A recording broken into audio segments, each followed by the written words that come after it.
Para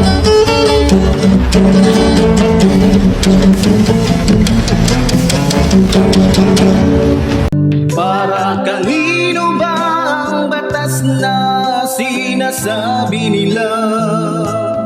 Para kanino ba ang batas na nilikha? Ang batas nga ba ay para sa lahat o para lamang sa mga taong maraming pera? Magandang araw po sa inyong lahat, mga minamahal ko mga kababayan. Muli po nandito na naman po yung lingkod, Epifanio Labrador, dito po sa ating programang Reaction Mo Birata Ko. At syempre sa ating pagpapatuloy, mga minamahal ko mga kababayan, binabati muna po natin ang ating mga kababayan Luzon, Visayas, Mindanao na lagi po natin nakakasama sa bawat araw po na tayo po mayroong mahalaga pinag-uusapan dito po sa ating programang Reaction Mo Birata Ko. At syempre binabati din po natin ang ating mahal na Pangulong Ferdinand Marcos Jr., maging ating minamahal na House Speaker Martin Romualdez, maging ating minamahal na First Lady Lisa Araneta Marcos.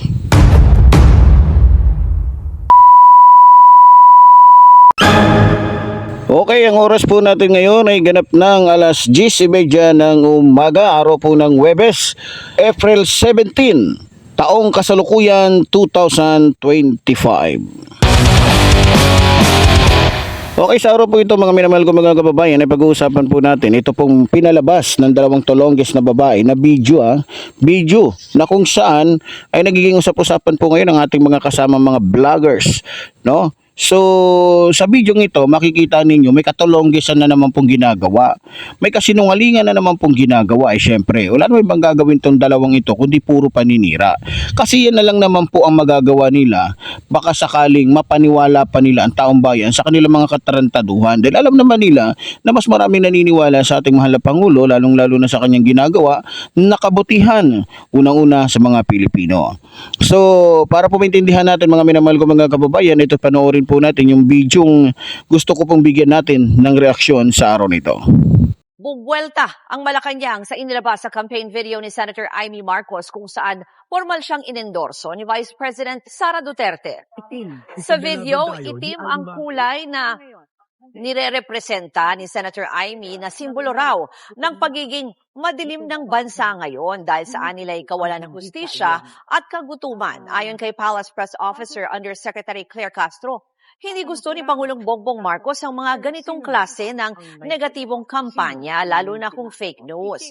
Ayon pa kay Castro, tila mas akma daw ata ito sa kalagayan ng bansa noon.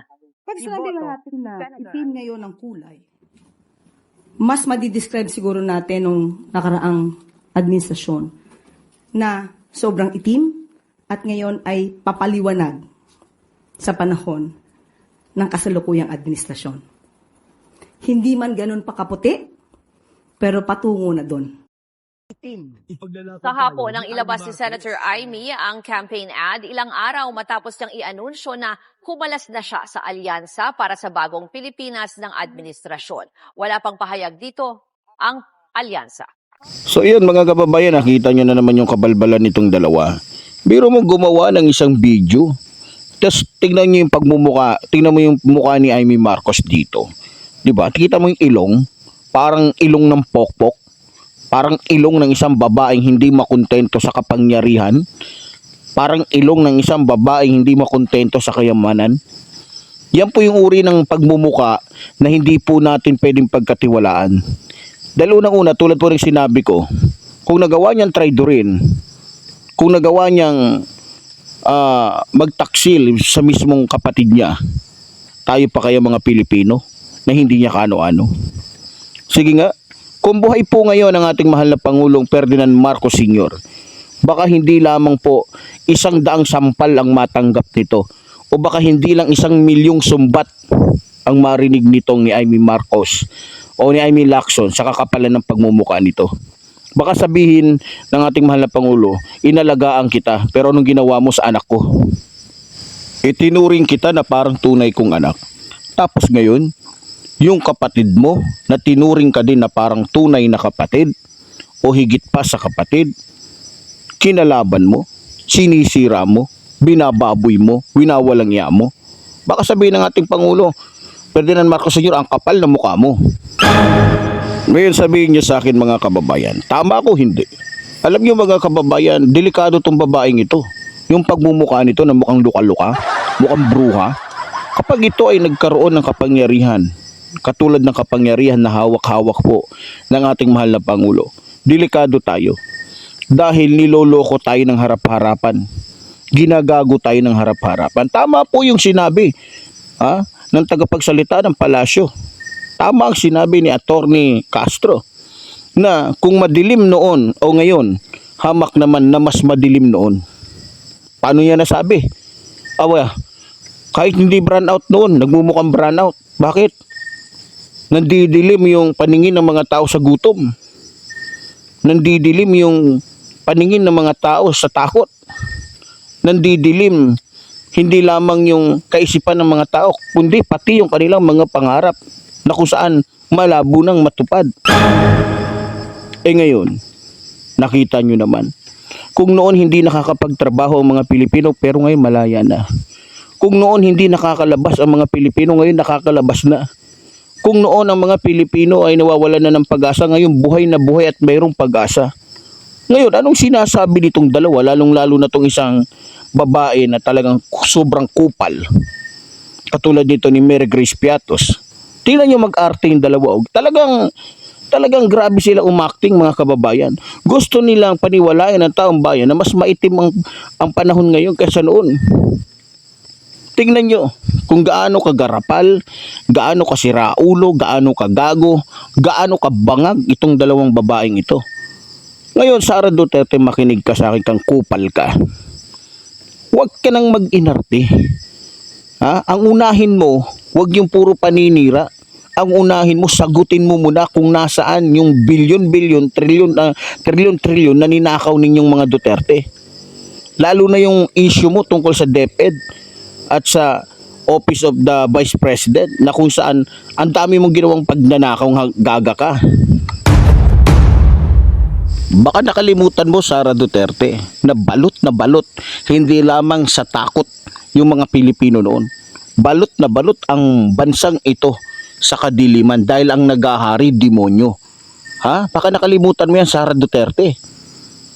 Huwag mong gamitin yung mga ganong estilo dahil sa totoo lang, grabe na yung ginagawa ninyo. Kaya kung ako sa ating mahal na Pangulo, turuan niya na ng leksyon ng dalawang ito. Turuan niya na ng leksyon at madaliin na yung impeachment complaint o yung sinasagawang hearing tungkol sa impeachment dito kay Sara Bolate. At ito ay ikulong na rin. Kasi kung ako ang Pangulo, katulad ng ating mahal na Pangulo ngayon, hindi ko na to papa-impeach. Ipapapatay ko na tong hayop na to. Ipapapatay ko na, papaubos ko na buong pamilya nito para hindi na dumami pa yung mga taong hayop, siraulo, gago, katulad nitong ni Sara Bolate at nitong ni Amy Lacson, na talagang masasabi mong mga bangag, mga siraulo, mga pokpok, mga putang ina ninyo. Kayong dalawa, makinig kayo. Ikaw, Sara Bolate, o Mary Grace Piatos, ikaw putang ina mo ka. Ikaw na mukhang tuhod ng demonyo.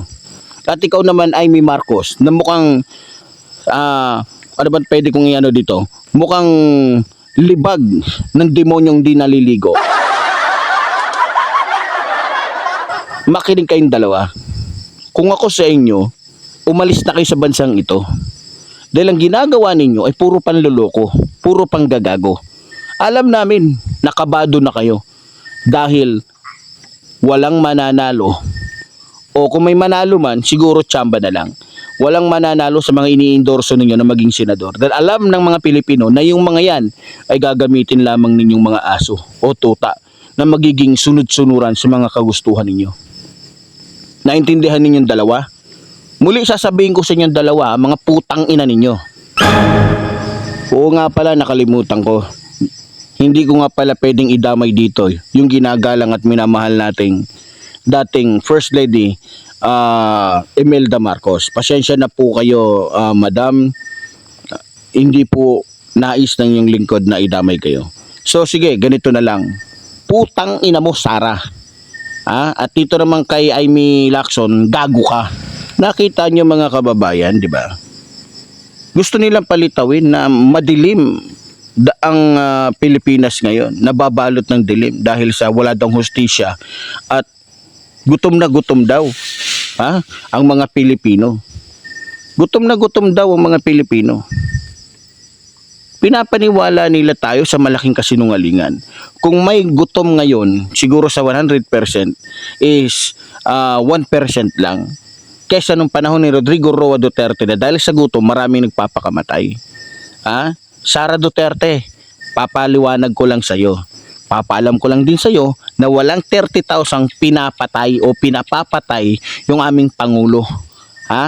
Hindi katulad ng tatay mo, may kasalanan o wala, may karapatan man o wala, pinapapatay ng tatay mo. Kaya mong lokohin ang mga Pilipino. Huwag mong lokohin ang mga Pilipino at huwag mong baguhin yung issue na meron kayong pananagutan sa batas dahil inilagay nyo sa inyong mga kamay ang batas. At ngayon, ulitin ko, Mary Grace Piatos, ikaw putang ina mo ka. Talo ka na. Sa pagkakakulong pa lang ng tatay mo, talo ka na. Talo na kayo. Kaya kahit anong gawin ninyo, paninira sa aming mahal na Pangulo, mga putang ina ninyo, maliban na kay Amy Marcos kasi nadadamay yung ating First Lady. Yung ano na yan, yung mangkukulam na yan, gago talaga yan. Yawa yan. Yan lang ang masasabi ko sa Amy Marcos na yan. Kahit pa'y patawag mo kung diponyeta ka sa Senado, hindi kita sisiputin kang gago ka. Ngayon, Amy Marcos, Sara Bulate, makinig kayo. Tulad ng sinabi ko, kahit anong gawin ninyo, hindi na maniniwala ang 99% ng mga Pilipino sa inyo dahil halatang pinaggagago lang ninyo, inuuto nyo lang ang mga Pilipino sa mga pinaggagawa ninyo. Yung mga ginagastos nyo dyan sa paninira ninyo, kung itinulong nyo na lang yan sa mga Pilipino, baka natuwa pa yung aming mahal na Pangulo Kasi kahit papaano, yung pera ng ninanakaw ninyo ay naibibigay ninyo ng tama sa mga Pilipino o nagagamit ninyo ng tama para sa mga Pilipinong walang-wala. Kung talagang concern kayo sa mga mahihirap, yung ginastos nyo dyan na milyon-milyon. Alam nyo mga kababayan, milyon-milyon po ang ginagastos nila dito sa ginagawa nila. Imbes na ibigay nila para sa inyo, ano ginagawa nila? Ginagamit nila para sa sarili nila, para manira sa ating mahal na Pangulo. Yan ba yung mayroong malasakit sa mga Pilipino? Yan ba yung tunay na mayroong pagmamahal sa mga Pilipino? Nako naman. Kaya sa mga kababayan natin tulad ng sinabi ko, magising na po kayo sa katotohanan at huwag magpadala sa dalawang yawa na ito, sa dalawang gagong ito, sa dalawang pokpok na ito. Yun lang po ang masasabi ko. Yun lang po masasabi ko. Tama po yung sinabi ng ating minamahal at ginagalang na Attorney Castro. Ngayon bago po tayo magtapos mga minamahal ko mga kababayan, gusto ko lang po ipaalala sa mga Pilipino na huwag na po kayo magpadala sa mga diskarte o mga pakulo ng dalawang ito. Dahil ito pong dalawang ito ay kampon talaga ng demonyo. Wala po tayong mapapala sa mga ito. Unang-una, kakampi po ito ng China. Pangalawa, mga sinungaling po ito. Mga magnanakaw po ito sa pera ng taong bayan. Mga mandarambong po ito. Kaya ako hindi ako papayag. Kahit anong mangyari, hanggat nandito ako, ako'y magsasalita. Ako'y makikipaglaban para sa ating mahal na Pangulo. So, ganun pa man, ako'y umaasa na ang mga kababayan natin ay mulat na sa katotohanan at mamumulat pa sa mga nakikita nila o sa mga ginagawa nitong ating mga kalaban. So, pansamantala po, tayo muna po ay pansamantalang mamamalam dito po sa ating programang Reaction Mo, Birado Ko. Muli po, tuloy po rin sinasabi ng lingkod, mabuhay po ang ating ng bayan, mabuhay po ng mamahal sa ating ng bayan. Maraming salamat po.